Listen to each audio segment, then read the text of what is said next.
पहली बात तो आपको आज के हवाले से बता दूं कि आज की प्रोसीडिंग्स के हवाले से जो मेन आर्गूमेंट्स हैं वो हमने नहीं किए। आज आर्य साहब ने जो आर्गूमेंट्स किए हैं बेसिकली कि प्रोपराइटी डिमांड्स के जब एक जज साहब अपना माइंड डिस्क्लोज कर दे, जब मैटर रिमांड किया जाता है तो जनरली वो उस जज को नहीं सुनना चाहिए, क्योंकि वो तो अपना फैसला दे चुका है। वो कैसे कहेगा कि मेरा पिछला फैसला गलत था? तो उसूल, प्रिंसिपल, प्रोपराइटी एंड फेयरनेस का तकाजा ये है कि वो कोई दूसरा जज सुने, इर्रिस्पेक्टिव कि हमारा एक बायस का और उनके मुतासिब जज हुमायूं दिलावर के होने का ये एक सबूत भी मौजूद हैं। उनका कंडक्ट भी इस बात को शो करता है, जैसे कि डिफेंस एविडेंस वो होती है जो कि जिसका अभी दोबारा 3:30 बजे आर्गूमेंट्स होंगे। डिफेंस एविडेंस ये मुल्जिम ने पेश करनी होती है, ये मुल्जिम का हक होता है, ये जज ने डिसाइड करना होता है कि ये रेलेवेंसी इसके साथ है या नहीं है। जब वो स्टेटमेंट दे देगा, उस स्टेटमेंट के बाद वो कह सकता है कि नहीं, ये वाला पोर्शन उससे रेलिवेंट था, इस केस से ये वाला पोर्शन नहीं था। तो लिहाजा उसने कल एक और मिसकंडक्ट किया जिससे उनके मुतासिब होने का सबूत मिलता है कि पहले उसने दिन में कहा कि आप अपने गवाहान को 1:30 बजे ले आइए।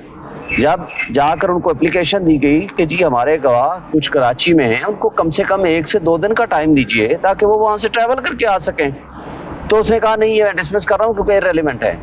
उनका अपना कंडक्ट एक दिन का ये साबित करता है कि वो मुतासिब जज है। फिर सीनियर मोस्ट वकील ख्वाजा हारिस के खिलाफ लिख दिया कि उसने मिसचीफ किया है। क्या वकालत करना कोई जुर्म है हमारे पाकिस्तान में? तो लिहाजा वो जो जज साहब हैं वो सुप्रीम कोर्ट ऑफ पाकिस्तान से भी बड़े जज हैं, तो लिहाजा उनका एक एक लफ्ज, उनका एक एक कंडक्ट और उनकी ये हरकत, मुझे ये बताएं कि उनको बता दिया गया कि आज इसी केस के मुतालिक बहस हो रही है इस्लामाबाद हाई कोर्ट के चीफ जस्टिस के पास। वो कहते हैं नहीं, मेरे पास पेश हो, इस्लामाबाद हाई कोर्ट को छोड़ दो। फिर 11:30 बजे कल जो फैसला किया कि अगर आप नहीं आएंगे तो मैं ये समझूंगा कि आपके आर्गूमेंट्स हो गए, मैंने जजमेंट रिजर्व कर ली। फिर उसके बाद जब उनको बताया गया कि वहां आर्गूमेंट्स हो रहे हैं तो उन्होंने यही बात 12:30 बजे का कह दिया। और अभी चीफ जस्टिस साहब ने कहा जी उनको जाकर बता दो कि जी हमारे आर्गूमेंट्स यहाँ हो रहे हैं और अभी मैंने फैसला करना है, और 3:30 बजे दोबारा आर्गूमेंट्स के लिए रखा है। तो लेकिन वो क्या फैसला करते हैं? ये मिलिट्री कोर्ट्स का यही स्टाइल है। यही हम आपसे कहते हैं कि हम फौजी अदालतों के क्यों खिलाफ हैं, इस तरह के कंडक्ट की वजह से। इसलिए कि अगर आपको due process and fair trial का मौका नहीं मिलता तो ये जस्टिस को बिल्डोज करने के मुतरादिफ है, ये इंसाफ को कत्ल करने के मुतरादिफ है। इसलिए कहा जाता है कि सिर्फ इंसाफ होना नहीं, इंसाफ होता हुआ भी नजर आना चाहिए। और फिर उन्होंने एक हरकत नहीं की। गौहर साहब जब उन्होंने उनके फेसबुक दिखाई गई कि आपकी पोस्टें हैं, उसके बारे में कहते हैं कि आपने मुझे ये क्यों बताया कि ये मेरी पोस्टें हैं, इसमें उसके खिलाफ ऑब्जर्वेशन दे दी। और एक बात आपको बता दूं, FIA ने अपनी जान छुड़ाने के लिए एक झूठी मूठी रिपोर्ट जहां जमा करा दी, और उसमें क्या लिखते हैं कि जी अब वो पोस्टें अवेलेबल नहीं है फेसबुक पे।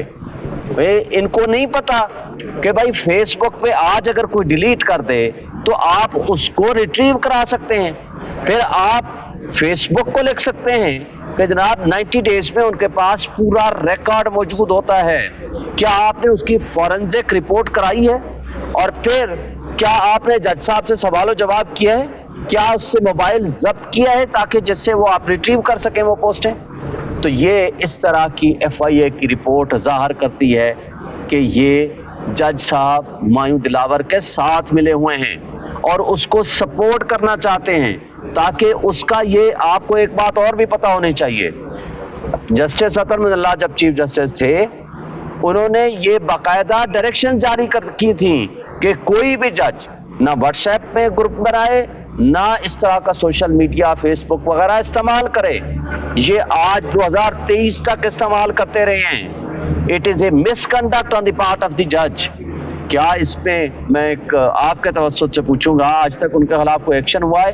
क्या डिस्ट्रिक्ट एडमिनिस्ट्रेशन जज साहब ने कोई कंप्लेंट बना के भेजी है इनके खिलाफ? ये मैं मुतालबा करूंगा और मैं कहूंगा अपने वकला साथियों को और दोस्तों को भी और बार एसोसिएशन को भी ऐसे जज के खिलाफ रेजोल्यूशन पास की जाए और इनके खिलाफ मिसकंडक्ट की प्रोसीडिंग्स होनी चाहिए कानून कायदे के मुताबिक, कि जो एक शख्स न सिर्फ मुतासिब है बल्कि हाई कोर्ट के चीफ जस्टिस और हाई कोर्ट के फैसलों के और डायरेक्शंस के बरअक्स प्रोसीड कर रहा है, उनको जज के मनसब पे नहीं होना चाहिए। इसलिए कि जज का मनसब एक अल्लाह की खुदा का मनसब होता है और यहाँ ये उनके नायब होते हैं, इन्होंने इंसाफ करना होता है। लेकिन ऐसे लोग जो अदलिया की कुर्सी पे बैठे होंगे वो इंसाफ का कत्ल करेंगे, इससे इंसाफ की राह में रुकावटें पैदा होंगी। इसलिए हमारे मुल्क के ऊपर लोग ट्रस्ट नहीं करते। इस तरह के जजेस की वजह से आज हमारे पाकिस्तान का नाम पूरी दुनिया में 139 में से 129 नंबर पे हम फॉल करते हैं, वो इस तरह की हरकत और सकनात की वजह से होता है। और हमें अफसोस से कहना पड़ता है कि ये मिसाल है, इस हमारी पीडीएम की ये फाशिस्ट हुकूमतें ये सब मिलके इंसाफ का कत्ल कर रहे हैं, कानून का कत्ल कर रहे हैं, इदारों को इस्तेमाल कर रहे हैं। और आपने देखा कि मुझे ये बताएं कि तारड़ ना इसमें गवाह है, ना इसमें कंप्लेनेंट है, ना उसका इस केस से ताल्लुक है, इसमें कंप्लेनेंट इलेक्शन कमीशन है, तो वो किस कैपेसिटी में आता है? वो जत्थे जमा करता है, वो मीडिया को लोगों को बुलाता है कि पूरे पाकिस्तान से लोग आओ, इस अदालत में पेश हो, हमने मुकाबला करना है पीटीआई के लोगों का, ILF का। भाई इमरान खान साहब तो इस मुकदमे में मुल्ज़िम है, वो तो फरीक हैं, वो आते हैं। अगर हम जाते हैं या हम वकील हैं या फरीक हैं, हम तो जाएंगे। भाई तुम्हारा क्या काम है, तुम्हारा इस केस से क्या ताल्लुक है? इससे आप अंदाजा लगा लो कि इलेक्शन कमीशन ऑफ पाकिस्तान, हमारे तमाम मुख्तदर तबके, ये पीडीएम की जमातें, इलेक्शन कमीशन और इसमें FIA, इसमें आपकी इस्टेब्लिशमेंट, ये सारे मिलके चूंकि पॉलिटिकल साइड्स पे सियासत में इमरान खान का मुकाबला नहीं कर सकते, तो उनके पास एक ही ऑप्शन बना है, किसी तरीके से इदारों को इस्तेमाल करके, इंसाफ का कत्ल करके, अदलिया को इस्तेमाल करके हम खान साहब को या नाअहल कराएं या जेल भेजें, ताकि हम हमारे लिए इलेक्शन की राह हमवार। सर आपकी सारी पिटीशन